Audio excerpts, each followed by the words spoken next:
Merci, bonsoir.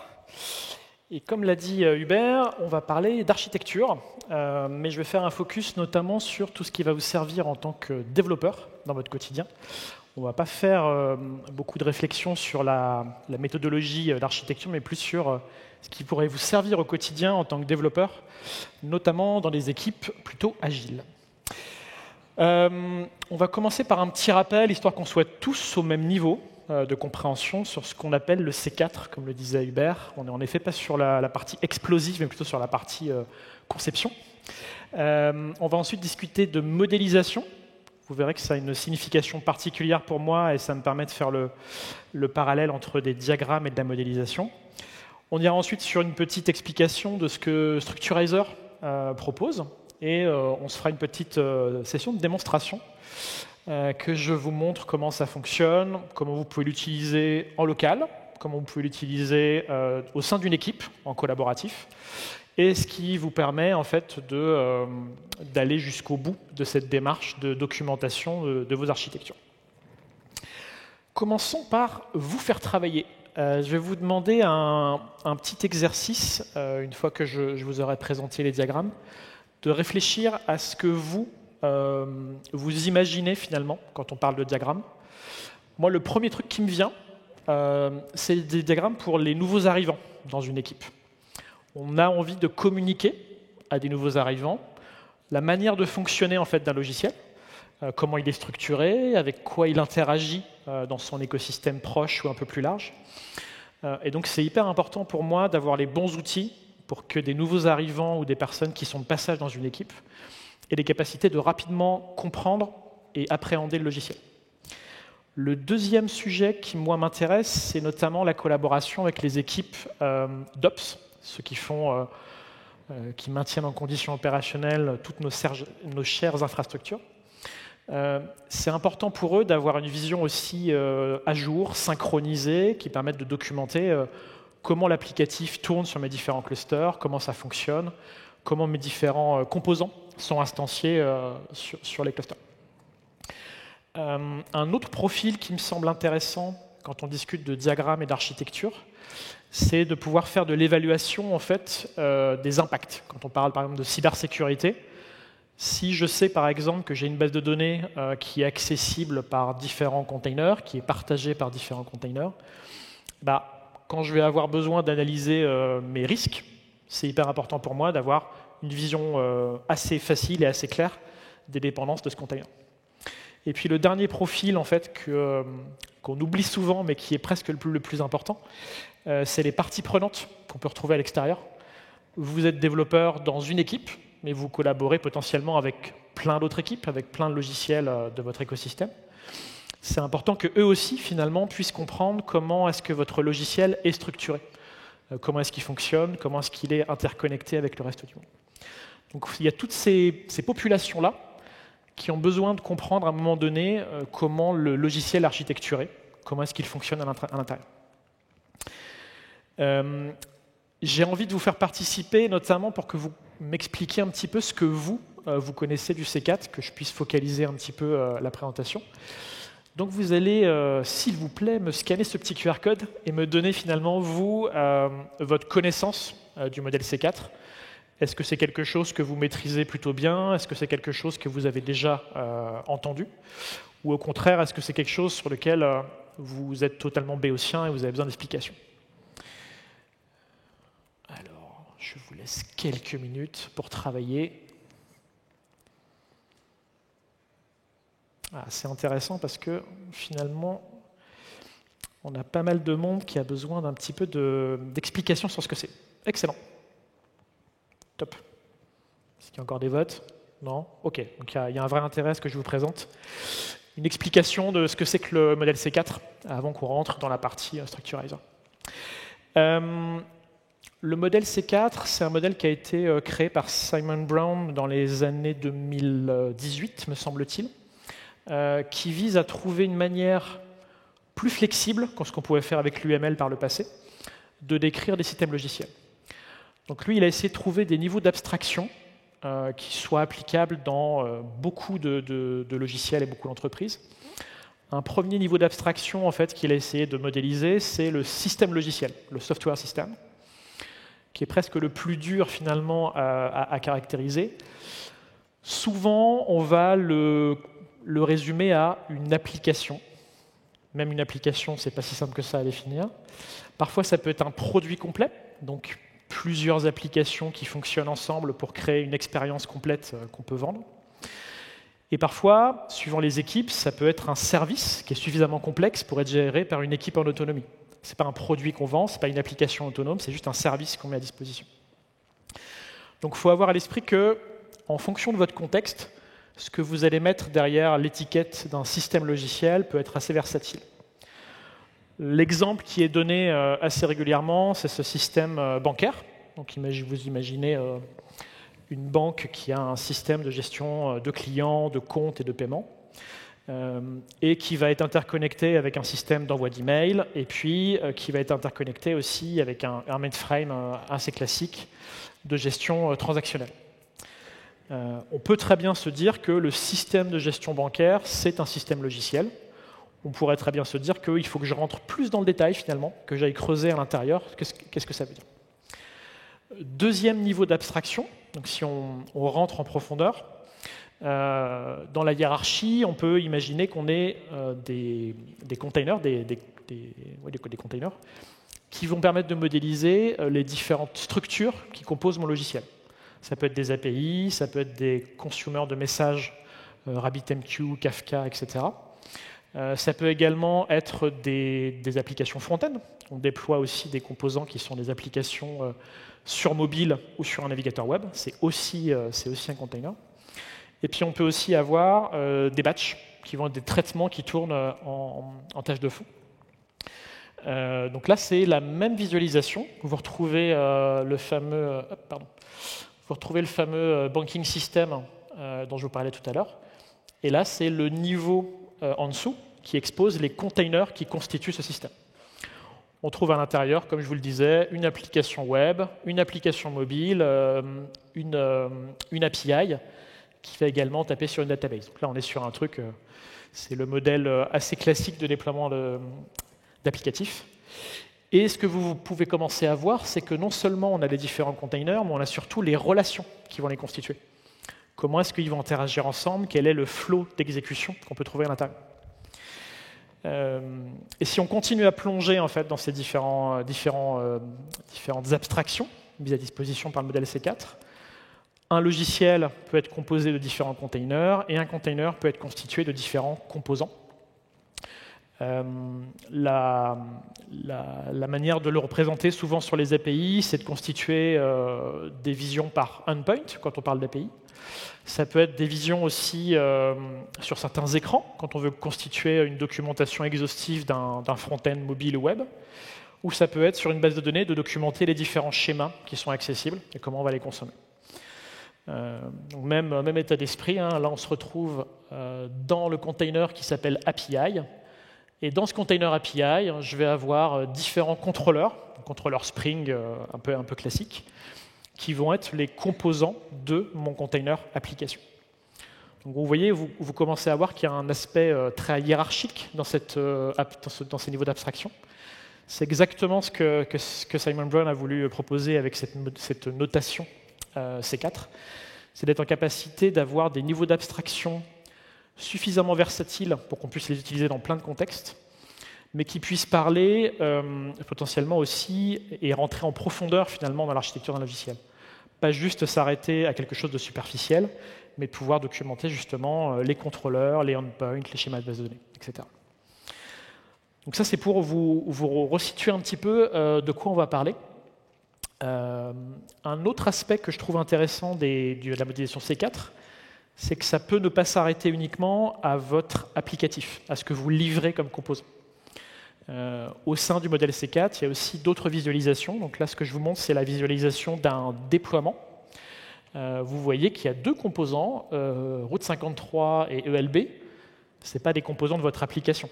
C'est des composants de l'infrastructure, de votre cloud provider, de votre infrastructure as a service. Et c'est toujours intéressant de pouvoir aussi représenter ces concepts-là. Un applicatif, il ne travaille jamais en autonomie.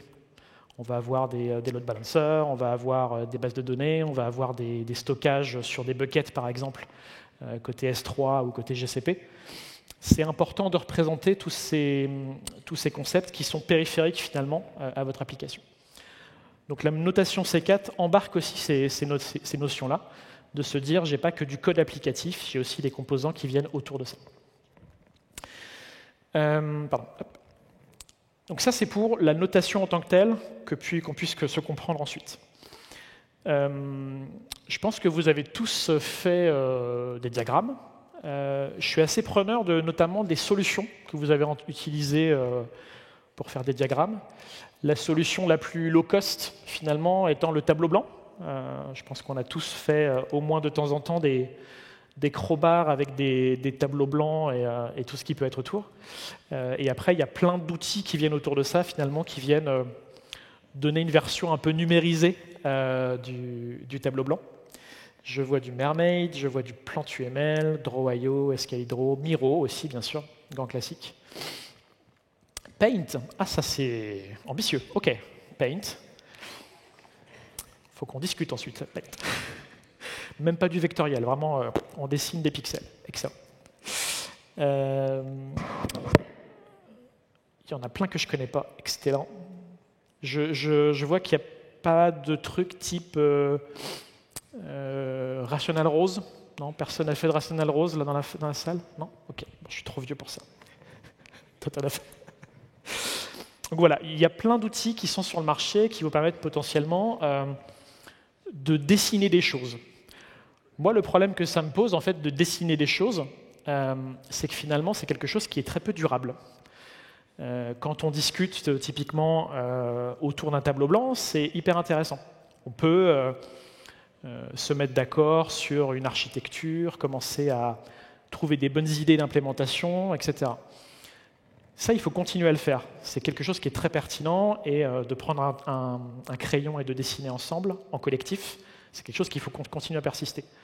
Par contre, il faut être conscient que le tableau blanc qui est dans votre bureau, derrière vous, qui a 1 an et demi et qui est censé représenter l'architecture de votre applicatif, je suis à peu près persuadé qu'il n'est plus à jour, qu'il ne représente plus des données qui sont cohérentes avec ce qui se passe en réalité.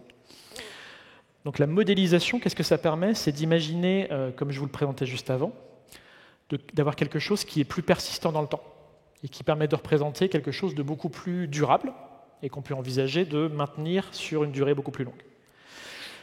Un des gros problèmes aussi qu'on a sur les diagrammes, c'est si vous voulez représenter les différents niveaux que je vous ai expliqués, donc le niveau système, le niveau container, le niveau component, et bien, si vous commencez à le faire en dessinant, vous allez représenter des choses qui sont différentes sources de vérité. Vous n'allez pas avoir de synchronisation entre vos différents dessins.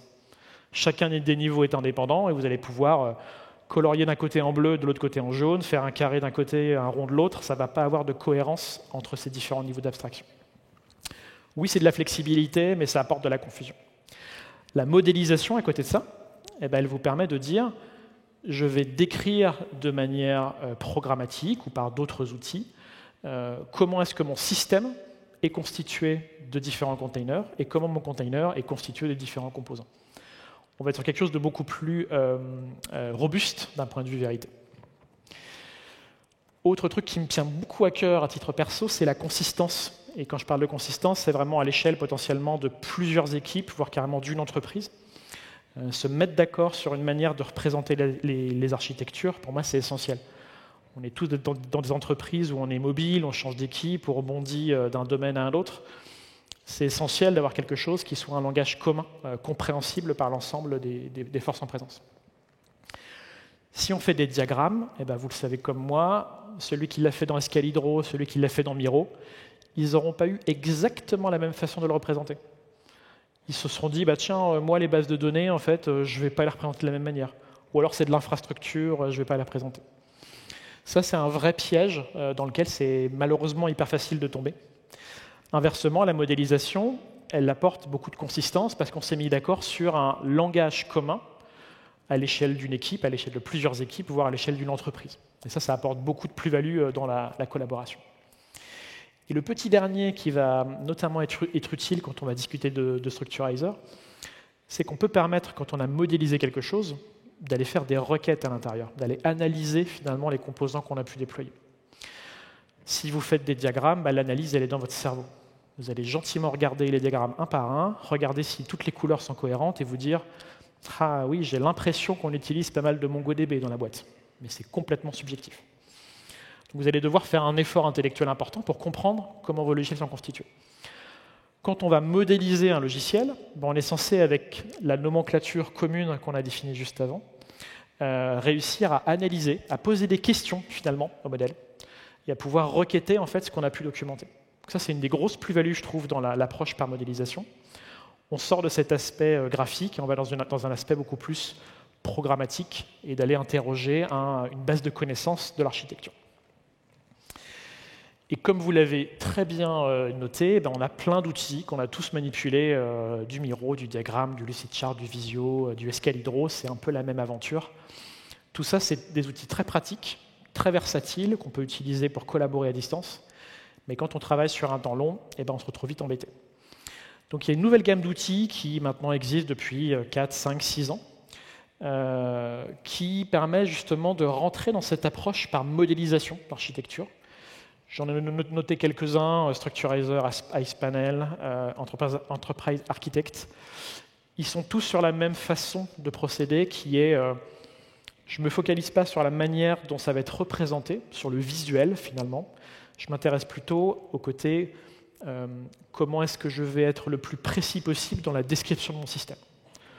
On va se focaliser sur Structurizer, mais gardez bien à l'esprit que c'est beaucoup plus large et que ce n'est pas le seul outil de cette gamme. Structurizer. Structurizer, c'est un projet, comme je le disais, créé par Simon Brown. Je crois que la partie DSL, ça doit être 2020, me semble-t-il, qui est un outil qui permet justement de proposer une manière de modéliser les architectures. Et la version que propose Structurizer, c'est basé sur du texte. Donc on va avoir sur la partie gauche de l'écran la manière de représenter un système volontairement extrêmement simpliste pour que vous ayez ça à l'esprit. Un modèle constitué d'une personne qu'on a appelée user, un système et une relation, donc avec cette petite flèche entre user et software system, qui va décrire la relation entre les deux. Ça, c'est la version minimaliste finalement de ce qu'on va voir juste après. Ça, c'est mon modèle. Et ça, il a une durée de vie, je peux le versionner, je peux le stocker quelque part, etc. Et en plus de ça, en plus de ce modèle qui décrit mon architecture, je vais avoir un ensemble de vues, d'éléments qui vont me permettre de créer des perspectives, des rendus sous forme de diagramme. Là, il y a une visualisation qui est pareil, extrêmement simpliste, mais qui est ce software system, je veux que tu me l'affiches et que tu inclues l'ensemble des relations entrantes ou sortantes que je peux avoir. Et donc, ça va générer automatiquement la visualisation que vous avez sur la droite, qui vous permet de voir la relation, le user et le système. Ça, c'est la version vraiment hyper basique du système. Donc vous voyez, c'est quelque chose qui est assez simple, on n'est pas sur une très forte complexité en termes de texte. Il y a quelques petites particularités qu'on verra durant la démonstration, mais gardez bien à l'esprit que cette séparation finalement entre le modèle et les différentes vues qu'on veut en produire, elle est extrêmement riche en termes d'efficacité. Évidemment, ce qu'on peut faire, c'est d'avoir plusieurs fichiers. Vous imaginez bien que si vous avez un système un petit peu complexe, vous allez avoir besoin de découper votre fichier texte en plein de petits morceaux qui représentent chacun un software system, potentiellement un container.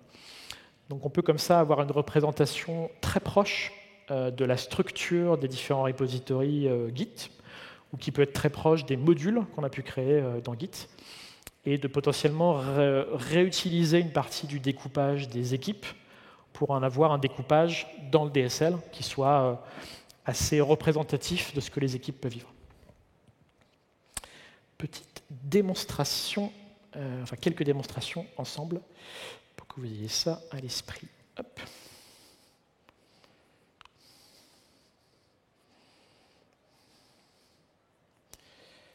Donc, il ne va plus passer.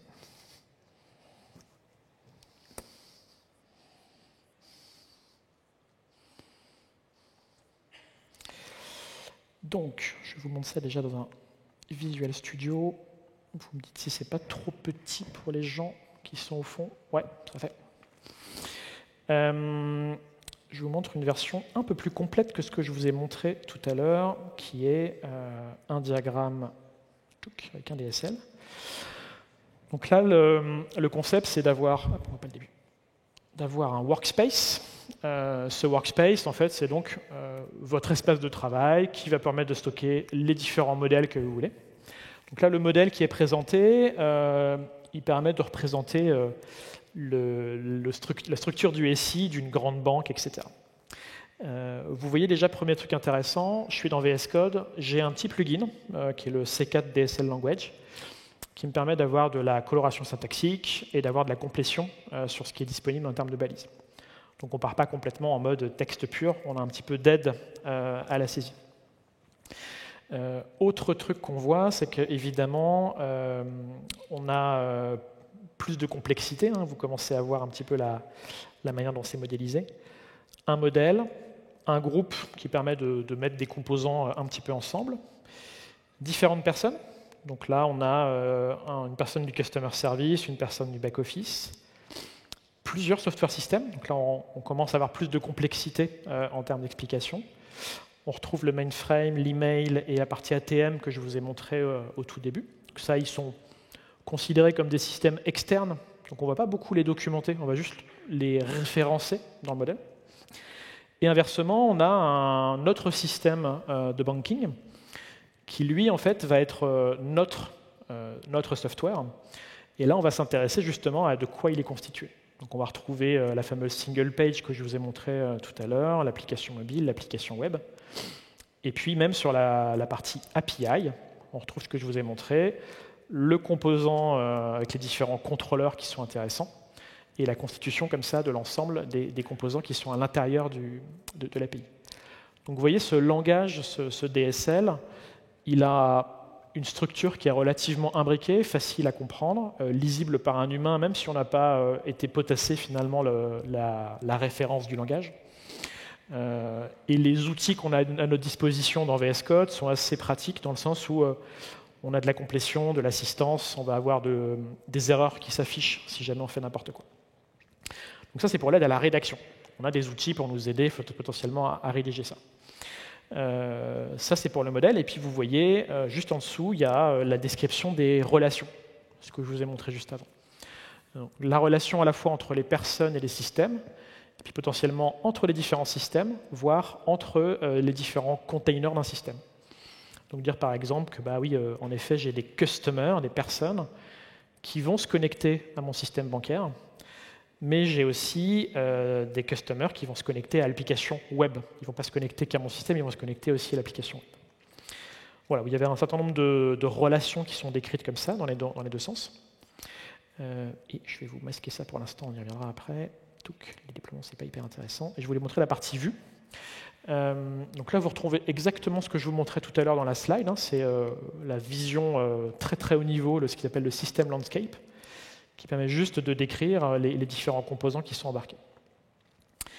Le truc qui est sympa, c'est que comme on est dans VS Code, il y a quelques plugins complémentaires qui permettent d'aller afficher, quand on est en train de décrire son système, le rendu finalement qu'on espère du système. Donc on n'est pas complètement perdu en train de taper du texte, on a aussi des outils d'assistance pour nous permettre de comprendre finalement le rendu tel qu'il va être produit à la fin. On peut le faire sur les différents diagrammes, je vous passe l'exhaustivité. On peut aussi aller un peu plus loin, alors celui-là il est intéressant dans le sens où il permet de représenter un ordonnancement. Alors je pense que je ne l'ai pas dans ce rendu-là, mais je l'ai dans un autre. Animation dynamique, c'est sûr. Vous voyez, il n'y a pas que des diagrammes qui vont représenter une photographie du système. On va aussi avoir des diagrammes qui vont permettre de représenter une séquence d'appels. Une des premières façons de représenter ça, finalement, c'est assez simple. C'est de prendre les différentes relations. Donc, vous le voyez ici, il y a de la numérotation, finalement, sur les différentes relations. Le fait d'avoir créé un diagramme dynamique et d'avoir listé les relations dans un certain ordre, ça permet d'avoir cette numérotation qui apparaît de manière automatique. Donc ça, c'est assez pratique aussi.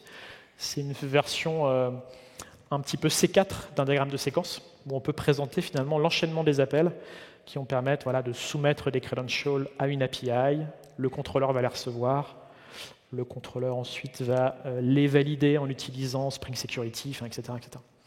Donc là, on retombe sur quelque chose qui est, pour moi, presque plus intéressant qu'une vision statique de l'application, qui est la manière dont l'application va exploiter les données qu'on lui envoie et d'expliquer finalement, encore une fois, à un newcomer, à une partie prenante, le comportement intrinsèque de l'application. On n'est pas que sur l'interconnexion des composants.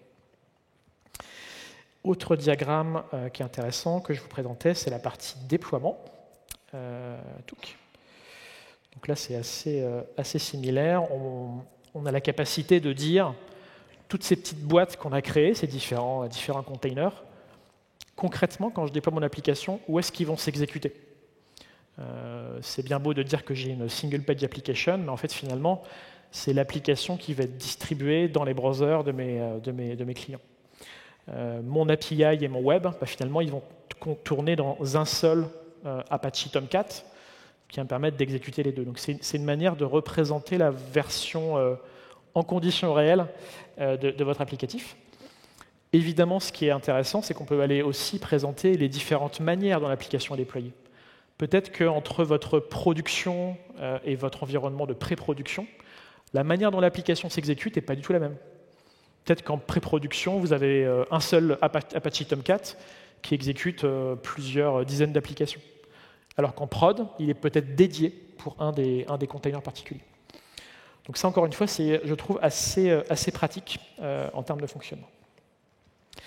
Donc, je ne vous fais pas le listing complet, mais vous voyez un petit peu l'esprit. On a la capacité d'avoir les modèles, les différentes vues qui expliquent ces modèles. Et le petit complément intéressant, c'est qu'on peut définir des styles d'affichage. Donc là, on rentre dans le côté un peu plus présentation et diagramme.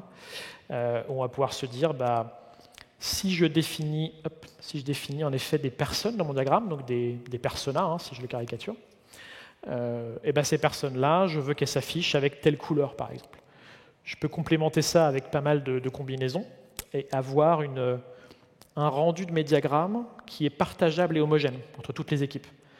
Toute cette partie style, allons au bout de la démarche, ça peut être un style qui est dans un fichier à part, qui est partagé entre les différentes équipes, ce qui fait qu'elles partagent la manière de rendre les différents composants. Donc même quand on est dans des diagrammes qu'on va consulter en PNG, en SVG, ce qu'on veut, ces diagrammes-là seront aussi homogènes dans leur rendu. On n'a pas que le modèle qui sera homogène, on a aussi la version des différents rendus. Donc ça, c'est pour le travail en local. Il y a un autre truc que je voulais vous montrer qui est très sympa, c'est qu'évidemment, tout ça, c'est accessible avec quelques outils complémentaires. Le premier que je vous montre, il est assez pratique dans le sens où il permet de prendre un DSL, donc l'ensemble de la structure d'une architecture, et d'en produire derrière un site statique. Le grand classique, c'est d'utiliser ça pour générer des GitHub Pages et de publier automatiquement dans une infrastructure GitHub l'ensemble du rendu. À quoi ça ressemble concrètement? C'est pas ça que je voulais montrer. L'autre. Ça ressemble à ça. Et donc c'est un site statique qui me permet, alors vous allez le voir, d'avoir des diagrammes, ok, mais ça permet aussi de référencer de la documentation, potentiellement, si vous en avez, d'intégrer tous vos ADR, vos architectures Decision Record, et de permettre de la navigation. Encore une fois, on n'est pas sur une vision statique des choses. Vous le voyez ici, donc j'ai ma vision globale de mon système, les différents utilisateurs, à quoi ça correspond. Mais je vais pouvoir aller regarder potentiellement ce système-là, à quoi il est interconnecté. Je ne suis pas uniquement dans une vision graphique des choses. Je peux parcourir l'infrastructure et comme ça me retrouver justement dans les bonnes informations avec la bonne documentation. Donc les diagrammes, je vous le fais très vite. Les décisions, pareil, on a indexé les ADR avec leurs différents statuts et on est capable de les rendre de manière à peu près jolie. Celle-là, elle est très simplifiée, mais vous voyez un peu l'esprit. Et pareil, sur la documentation, on est capable d'afficher aussi toute la documentation qui peut être sur le repository Git du projet. Encore une fois, le but, c'est de rendre visibles des choses qui sont déjà préexistantes, potentiellement, et de ne pas redévelopper des choses qui sont préexistantes. Ça, premier type, ça c'est un projet que je trouve hyper intéressant, qui n'est pas directement publié par Structurizer, c'est un projet de l'écosystème, on en reviendra après là-dessus, qui s'appelle Structurizer Seed Generator, qui est publié par AviCloud, me semble-t-il. Le gros avantage, c'est qu'il embarque toutes les librairies fournies par Structurizer, et son objectif, c'est juste d'en faire un rendu statique qui soit facilement déployable, et qu'on peut du coup mettre à disposition dans n'importe quel GitHub Pages ou GitLab Pages de la même manière. Autre truc intéressant, il y a un container qui s'appelle Structurizer Lite. Je vais vous le montrer déjà en ligne pour que vous voyez à quoi ça ressemble. Si ça veut bien marcher, structurizer.com DSL. Donc ça c'est la version en ligne. Alors, ça va être un peu petit, vous m'en excuserez. Donc ça, c'est ce que Simon Brown a développé et met à disposition finalement en libre accès. C'est une version web de ce que je vous ai montré avant. Donc là, je ne suis plus dans VS Code, je suis directement dans le site de Structurizer. Et là, j'ai accès, alors c'est le truc assez sympa, à l'ensemble de la référence du langage. Donc si je suis perdu, si je ne sais plus comment ça marche, je peux m'inspirer de ça pour aller creuser un petit peu comment le système fonctionne. Je vous le mets en mode Big Bank. Donc on retrouve ce que je vous ai montré, les différents containers et comment ça fonctionne. C'est la même chose, mais dans un moteur de rendu embarqué directement dans le navigateur. Donc vous retrouvez tous les diagrammes que je vous ai montrés. Vous retrouvez une petite démonstration technique finalement de toutes les capacités d'export, parce qu'une fois qu'on a des fichiers texte et qu'on sait les parser, eh ben on peut les exporter en C4, PlantUML, en Mermaid. On peut les exporter aussi en illographe, qui est un autre format de rendu. Et on peut aussi aller voir des trucs un peu sympas, du style des graphes. Donc, plutôt que d'avoir un truc qui soit complètement statique, si je prends par exemple ici la web application, plutôt que d'avoir une vision de mes containers avec toutes les relations qu'ils peuvent avoir en entrée ou en sortie, ici l'objectif c'est de pouvoir faire de la navigation. Donc je pars des mêmes données, j'ai juste un rendu qui est un petit peu différent. Vous reconnaissez le rendu D3JS assez classique. Et donc là, ce que je peux faire, c'est d'aller me balader en fait, d'un composant à un autre et de me dire, bah, tiens, en effet, la personne, elle peut se connecter, elle peut recevoir des emails, elle peut se connecter sur l'application single page, sur l'application web. Ah tiens, la single page, à quoi elle accède? À l'API. Ah oui, l'API, elle a sa base de données et un système mainframe. Voilà. Donc, on peut comme ça être beaucoup plus focus dans son exploration et avoir quelque chose qui soit beaucoup plus compréhensible qu'un ensemble de schémas qui sont parfois un petit peu compliqués à comprendre. Donc ça, c'est la version qu'on peut avoir à disposition en ligne. C'est pas très pratique parce qu'en effet, là, on est sur un IDE dans le browser, il n'y a pas de sauvegarde, etc. Donc, c'est pas tout à fait ça qui est recommandé. Mais je peux avoir à peu près la même chose, mais cette fois-ci en local. Donc, le container s'appelle Structurizer Lite et il vous permet d'avoir quelque chose de très comparable à ce que vous voyez sur le site web.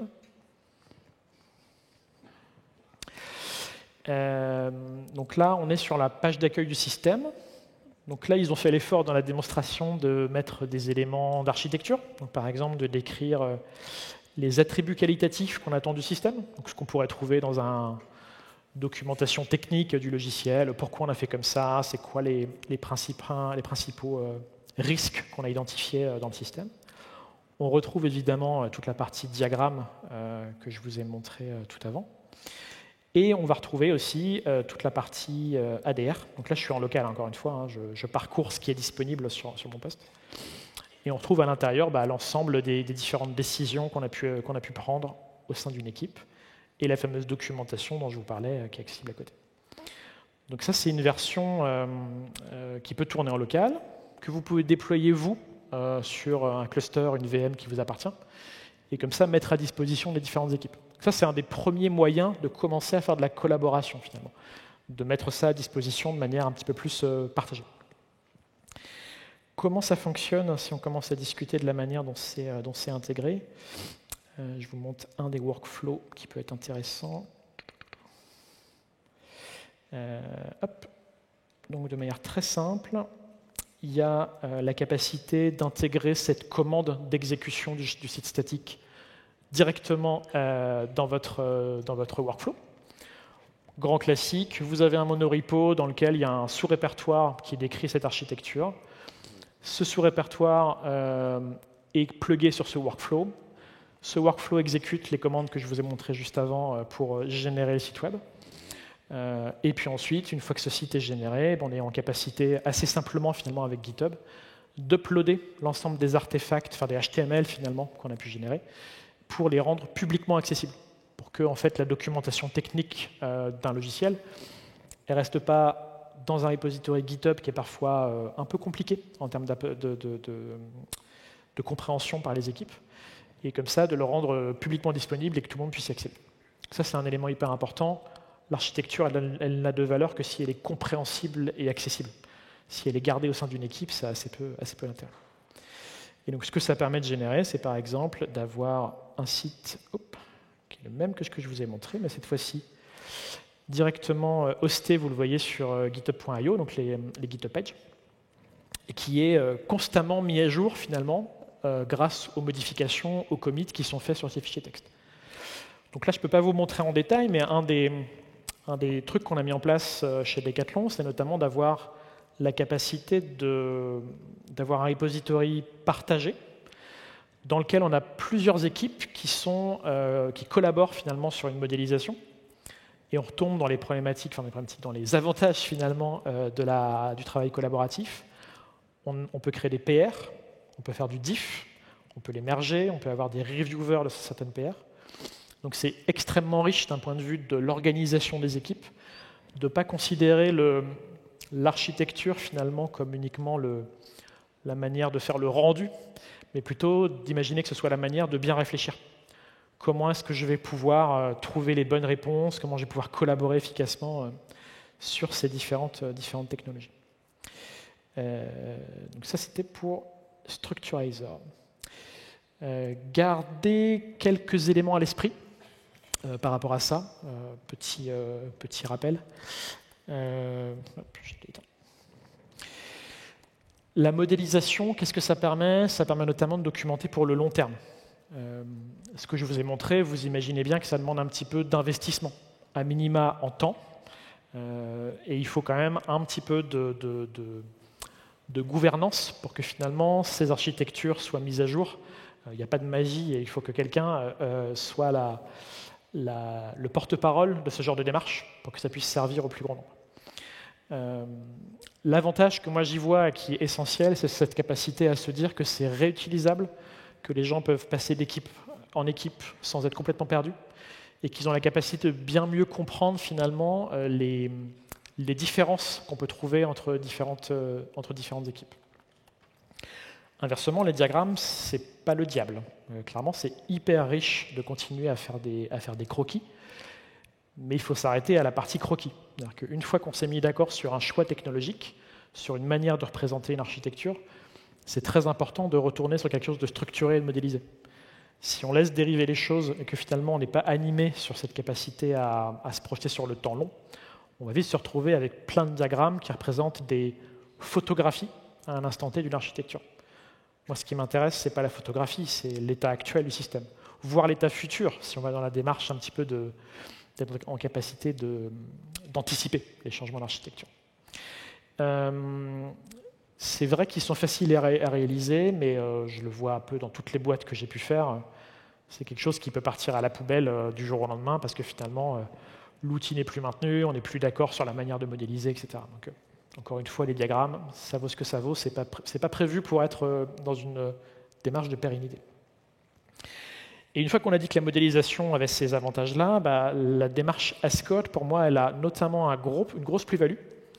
C'est que même si ça demande un petit peu de gouvernance auprès des équipes, qui sachent à quoi ça sert, pourquoi on leur demande ça, le fait que ce soit à proximité de leur quotidien, dans les repositories Git, avec des workflows qui s'exécutent de manière un peu standardisée, ça apporte beaucoup de facilité finalement à la collaboration, et ça limite le frein à l'entrée qu'on peut parfois avoir sur des outils d'entreprise dans lesquels il faut se connecter à une interface, saisir des informations. Là, on est sur quelque chose qui est dans l'IDE au quotidien et facilement embarqués.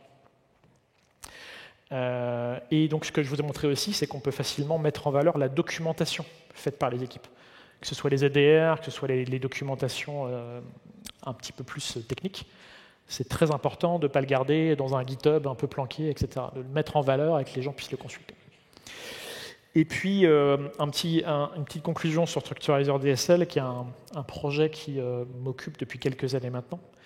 Je ne l'ai même pas dit, mais il est sous licence Apache 2, donc une licence open source. Il a un écosystème très dynamique. Il y a plein de gens qui ont repris des morceaux du parseur DSL, qui en ont fait des variantes. Donc, je vous ai montré notamment le générateur de sites statiques. C'est exactement ça. Hein. C'est des gens de la communauté qui se sont dit bah, il me manque des choses, comment je pourrais contribuer un petit peu plus à ce que propose Structurizr. Et il y a plein de contributions qui sont disponibles, qui permettent d'aller encore plus loin. Et notamment, si vous avez des choses qui vous manquent, des choses qui sont bloquantes, c'est un projet qui est extrêmement ouvert à la contribution. Vous pouvez évidemment aller proposer à la fois dans les modules Structurizr et dans l'écosystème plein de contributions complémentaires. Je pense notamment à la capacité à détecter certains composants à partir du code source.